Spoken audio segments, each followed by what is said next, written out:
우리는 늘 내 마음이라고 말합니다. 그런데 정작 그 마음이 어디까지인지 묻는 순간 쉽게 답하지 못합니다. 이 강의는 아주 단순하지만 근본적인 질문에서 시작합니다. 어디까지가 마음인가? 이 질문이 선명해지는 순간 우리가 보고 있는 세계와 나 자신에 대한 이해가 함께 달라집니다. 지금부터 그 경계를 하나씩 걷어보겠습니다. 우리가 오늘 다루게 될 화두는 단 하나입니다. 어디까지가 마음인가? 이 질문은 단순해 보이지만 법공을 공부하시는 분들이 가장 많이 헷갈려 하시는 지점이기도 합니다. 많은 경우 마음의 범위를 너무 좁게 이해하고 계십니다. 그래서 강의를 듣고도 어딘가 명확하게 정리되지 않는 느낌이 남습니다. 하지만 이 질문이 한번 선명해지면 흩어져 있던 이해들이 하나로 모이기 시작합니다. 그리고 법공에 대한 관점 자체가 달라집니다. 오늘 이 시간은 그 막혀있던 지점을 함께 풀어보는 시간입니다. 너무 어렵게 생각하지 않으셔도 됩니다. 그저 이 질문 하나만 끝까지 붙들고 따라와 보시면 됩니다. 많은 분들이 마음을 이렇게 이해합니다. 밖에 물질 세계가 있고 그것이 오감을 통해 내 안으로 들어온 뒤 마음이 그것을 다시 해석해서 보여준다고 생각합니다. 겉으로 보면 자연스러운 이해입니다. 그래서 대부분 여기서 멈춥니다. 그런데 이 관점에는 중요한 한계가 있습니다.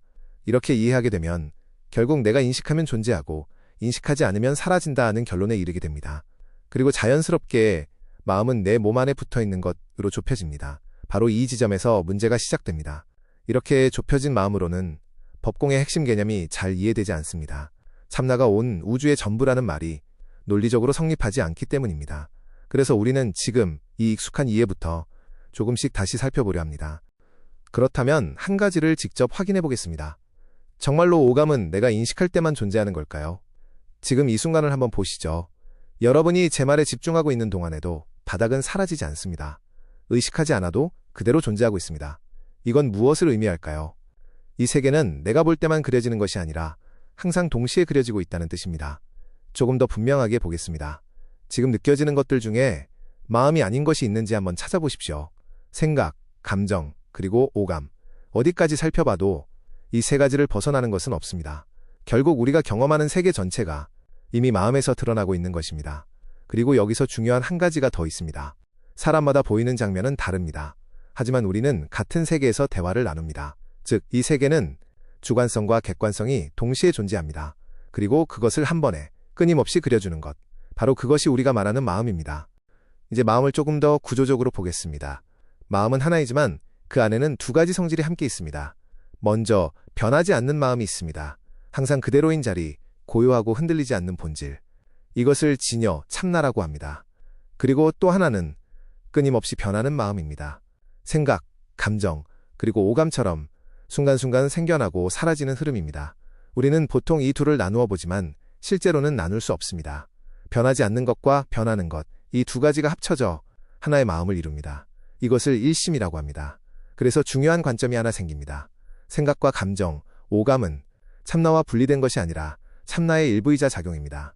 결국 우리가 보고 느끼고 경험하는 이 모든 것 역시 참나밖에 있는 것이 아니라 이미 그 안에서 드러나고 있는 것입니다.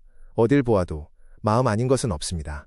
그렇게 볼 수 있을 때 비로소 일심, 한마음이 무엇인지 좀 더 명확히 알게 됩니다. 이 개념을 조금 더 쉽게 이해하기 위해 하나의 비유를 들어보겠습니다. 우리가 하나의 게임 안에 있다고 생각해 보겠습니다. 중앙에는 하나의 서버가 있습니다. 이 서버가 모든 정보를 가지고 있고 동시에 모든 장면을 만들어냅니다. 이것을 참나라고 볼 수 있습니다. 그리고 각각의 유저들이 있습니다. 각자는 자신의 화면에서 서로 다른 장면을 보고 있는 것처럼 느끼지만 사실은 하나의 같은 서버 안에서 같은 세계를 함께 경험하고 있습니다. 그래서 관점은 다르지만 대화는 가능합니다. 주관성과 객관성이 동시에 성립하는 이유가 여기에 있습니다. 또 하나 중요한 점은 이 세계는 물질이 있어서 돌아가는 것이 아니라 생각, 감정, 오감 법칙 안에서 작동한다는 것입니다. 게임 속 가상의 세계가 그렇듯이 우리가 경험하는 이 세계 역시 어떤 근본적인 원리 속에서 끊임없이 그려지고 있는 것입니다. 이 비유를 통해 조금 더 선명해져야 할 질문이 있습니다.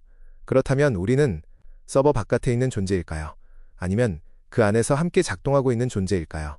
이 질문을 가지고 다음으로 넘어가 보겠습니다. 이제 이 이해를 실제 삶으로 한번 가져와 보겠습니다. 마음을 좁게 보면 세상은 우연처럼 보이고 불편과 충돌이 먼저 보입니다. 하지만 마음을 넓혀보면 눈앞의 모든 장면이 하나의 흐름 안에서 이어져 있음을 보게 됩니다. 그때 비로소 왜 이런 일이 일어났는지 받아들일 수 있는 힘이 생깁니다. 이것이 인욕이고 수용입니다. 억지로 참는 것이 아니라 이해가 넓어지면서 자연스럽게 받아들이게 되는 상태입니다. 그리고 그 위에서 내가 할 수 있는 최선을 선택하는 것, 그것이 화엄이고 중용입니다. 그래서 실천은 어렵지 않습니다. 아침에 눈을 뜨는 순간 지금 펼쳐지는 이 장면을 그대로 받아들이고 가볍게 미소 짓고 감사하고 지금의 최선을 묻는 것. 이 단순한 반복 속에서 마음은 점점 넓어지고 우리는 점점 더 전체 속에서 살아가게 됩니다. 이제 수행을 어떻게 이해해야 하는지 정리해 보겠습니다. 많은 경우 수행과 삶을 따로 떼어 생각합니다. 명상하는 것은 수행이고 일상으로 돌아오면 다시 흐트러진다고 느낍니다. 이것이 소승적 접근입니다. 수행과 삶이 나뉘어 있기 때문입니다. 하지만 우리가 지금까지 살펴본 관점에서는 조금 다르게 보입니다. 생각, 감정, 오감, 이 모든 것이 이미 마음의 작용이라면 우리는 단 한순간도 그 바깥에 있었던 적이 없습니다. 그래서 수행은 어디로 들어가서 하는 것이 아니라 지금 이 자리에서 이미 이루어지고 있는 것입니다. 선정, 즉 명상이나 몰입 따로, 지혜, 실천 따로가 아니라 지금 이 순간 우리는 이미 참나를 매 순간 만나고 있고 지혜와 실천을 동시에 행하고 있기에 선정과 지혜가 동시에 이루어진다고 해서 정해쌍수라고 합니다. 몰입과 악과 실천이 따로가 아니라 매 순간 함께 가는 것입니다. 그래서 중요한 통찰이 하나 남습니다. 우리는 참나를 찾아가야 하는 존재가 아니라 이미 그 안에서 살아가고 있는 존재입니다. 이렇게 이해되는 순간 수행은 더 이상 특별한 일이 아니라 삶 그 자체가 됩니다.